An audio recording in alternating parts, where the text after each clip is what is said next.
Mais um Reflitamos Juntos. Esse momento de reflexão é para aprofundarmos a nossa vida com Deus, com Jesus, na caminhada da Santa Viagem. Essas reflexões são escritas após uma meditação da palavra. Peço àqueles que gostarem da reflexão que dê o seu joinha e compartilhem para que cheguem a mais pessoas. E também que se inscrevam, aqueles que ainda não se inscreveram, se inscrevam no canal. Assim podem nos ajudar a manter-se ativos na divulgação do Reino de Deus. Obrigado. A reflexão de hoje tem como título Uma fé sólida, totalmente alicerçada em Cristo.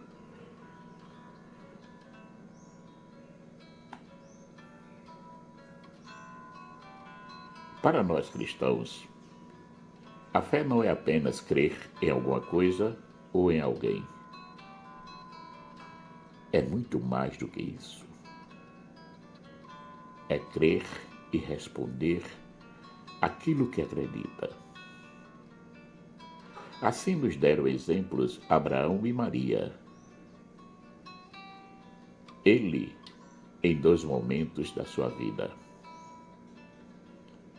Ora, o Senhor disse a Abraão: sai-te da tua terra, da tua parentela e da casa de teu pai, para a terra que eu te mostrarei. Assim partiu Abraão, como o Senhor lhe tinha dito. Gênesis capítulo 12, versículo de 1 a 4. E passando algum tempo, Deus pôs Abraão à prova, dizendo-lhe: Abraão, ele respondeu: eis-me aqui. Então disse Deus: tome seu filho, seu único filho, Isaque, a quem você ama, e vá para a região de Moriá. Sacrifique-o ali como holocausto num dos montes que lhe indicarei. Quando chegar ao lugar que Deus lhe havia indicado, Abraão construiu um altar e sobre ele arrumou a lenha. Amarrou seu filho Isaque e o colocou sobre o altar, em cima da lenha. Então estendeu a mão e pegou a faca para sacrificar seu filho. Mas o anjo do Senhor o chamou do céu. Abraão, Abraão, eis-me aqui, respondeu ele. Não toques no rapaz, disse o anjo. Não lhe faça nada. Agora sei que você teme a Deus, porque não me negou seu filho. Gênesis capítulo 22, versículos de 2 a 12. E a outra figura é Maria, no momento da anunciação. Eis a serva do Senhor, faça-se em mim segundo a tua palavra. Lucas capítulo 1, versículo 38. São 2 exemplos bem emblemáticos. Ambos nos mostraram a pureza de coração e o desprendimento de si mesmo, apesar de não deixarem de serem eles mesmos. Como vemos, a fé cristã não é algo que se vive de qualquer jeito. Ela tem que estar em sintonia com os ensinamentos do Evangelho. A base da nossa fé é Cristo. Não podemos dizer que acreditamos na sua palavra e agimos como queremos ou, como se diz popularmente, do jeito que dá na telha. Não se consegue viver bem a fé se não se aprofunda a palavra de Deus. A parábola do semeador nos ilustra muito bem isso. Jesus falou muitas coisas por parábolas dizendo: o semeador saiu a semear. Enquanto lançava a semente, parte dela caiu à beira do caminho, e as aves vieram e a comeram. Outra ainda caiu em boa terra, deu boa colheita, a 100, 60 e 30 por um. Portanto, ouçam o que significa a parábola do semeador. E quanto à semente que caiu em boa terra, esse é o caso daquele que ouve a palavra e a entende, e dá uma colheita de 100, 60 e 30 por um. Mateus capítulo 13, versículo de 1 a 23. Jesus compara uma pessoa de boa índole a uma boa árvore e que é impossível ela dar maus frutos. Por isso, o cristão deve sempre praticar o bem. Não deve viver de belos discursos ou ensinamentos. Ele nos fala isso porque sabe que, ainda hoje, temos pessoas na igreja que vivem assim. São pessoas muito devotas, que se enganjam em todas as atividades pastorais, conhecem a Bíblia, como se diz, de trás para frente e de frente para trás, mas a prática e o exemplo andam bastante distante um do outro. Não podemos ter duas vidas, uma na atividade da igreja e a outra nas atividades fora da igreja. A nossa vida deve ser projetada de acordo com os ensinamentos de Cristo, tanto dentro da igreja como fora dela.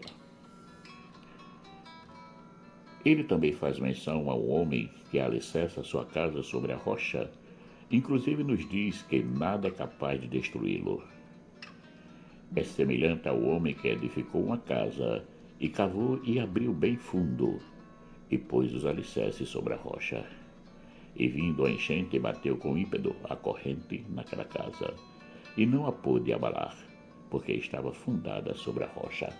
Lucas capítulo 6, versículo 48. É interessante que aqui ele não diz que iremos viver em um mar de rosas, que a tranquilidade será perene, mas ao contrário, nos diz que continuaremos sujeitos a todas as dificuldades, às crises, enfim, a todo tipo de sofrimento. Mas por estar bem alicerçado na fé, conseguiremos superar esses momentos. Jesus também nos alerta quanto à nossa conduta de querer estar sempre diante de Deus. Mas o nosso agir não corresponde ao que queremos. E por que me chamais Senhor, Senhor, e não fazeis o que eu digo? Lucas capítulo 6, versículo 46. Ele nos convida a refletir sobre a nossa conduta. Uma pergunta que se pode fazer sobre isso é essa: do que está servindo aquilo que faço se não procuro melhorar nas minhas ações? Portanto, temos uma tarefa a cumprir: melhorar sempre. Hoje, melhor do que ontem. Não sejamos como o fariseu que foi a orar ao Senhor, mas como o publicano. 2 homens subiram ao templo para orar, um fariseu e o outro publicano. O fariseu, estando em pé, orava consigo desta maneira: ó Deus, graças te dou porque não sou como os demais homens, roubadores, injustos e adúlteros, nem ainda como este publicano. Jejuo 2 vezes na semana e dou o dízimo de tudo quanto possuo. Lucas capítulo 18, versículo de 10 a 14. Já o publicano batia no peito, sem a coragem de olhar para cima, dizia: ó Deus, tem misericórdia de mim, pecador. Lucas capítulo 18, versículo 13. Quanta soberba a do fariseu! Jesus disse que o publicano, que foi humilde diante de Deus, voltou para casa justificado. Toda atividade que fazemos em relação à fé, seja participar da missa ou se empenhar em alguma pastoral, deve ter um único propósito: servir ao Senhor com todo o coração, com toda a alma, com toda a força e com toda a mente. Isto é, com todo o nosso ser. Tudo o que fazemos deve ser feito como um ato de amor, que seja para a glória de Deus e nenhuma dos homens, inclusive a nossa. Não devemos nunca nos ensoberbar daquilo que fazemos, porque se não são feitas com amor, não passam de puras vaidades. E como nos diz o livro do Eclesiástico, tudo é vaidade das vaidades, portanto, não serve a nada. O verdadeiro cristão sabe e é consciente que a sua vida está ligada à verdadeira vida, que é Cristo. Vivendo assim, ele alicerça a sua fé na rocha, tornando-se firme e segura. Agora, para que isso aconteça, é preciso que ele aprofunde a vivência na palavra, procurando praticar com todo ardor e afinco os 2 mandamentos primordiais da vida cristã: amar a Deus e amar o irmão, que é resumo de todos os mandamentos. Amar a Deus e amar aos irmãos, logo, quem ama a Deus e aos irmãos está cumprindo os seus deveres como cristãos.